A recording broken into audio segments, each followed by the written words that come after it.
গতকাল প্রায় অলমোস্ট 6টার দিকে পার্পেলে কয়েকটা কসমেটিক প্রোডাক্ট অর্ডার দিয়েছিলাম, তো আজকে বেলা 12টার মধ্যে ডেলিভারি করে গেল। আর এই যে আমি কাঁচি, ব্লেড, ছুরি কিচ্ছু খুঁজে পাচ্ছি না, এই নেল কাটারটা দিয়ে ওপেন করছি। দূর, ঘোড়ার ডিমের পার্সেল খোলে না কেন?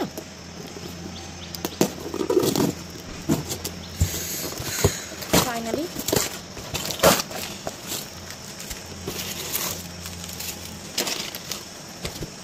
তো আমি অর্ডার দিয়েছিলাম 4টে প্রোডাক্ট। এই যে গুড ভাইবসের এই ফেস ওয়াশটা, যেটা হচ্ছে tea tree oil face wash, এটা একটা। আর একটা হচ্ছে রোজমেরি ওয়াটার, ওই যে আল্প গুডনেসের চুলের যা অবস্থা। এই প্রোডাক্টটার প্রচুর নাম শুনছি। একটা গুড ভাইবসেরই লিপ বাম, আর একটা হচ্ছে গুড ভাইবসেরই লিপটন পাউডার। একটু মেখে মুখে যদি চকচকে হওয়া যায় এই আর কি। এই 4টে প্রোডাক্টই নতুন, আমি এর আগে কখনো ইউজ করিনি। ইউজ করে তোমাদেরকে রিভিউ দেবো। আর এই যে ওর না চাপা দিয়ে ভিডিও করছি, ঠিক আছে? আর কমেন্টে বেহায়া বেহায়া লিখো। এবার শুধু কমেন্ট সেকশন জুড়ে লিখবে সুশীল সংস্কারী ভারতীয় নারী।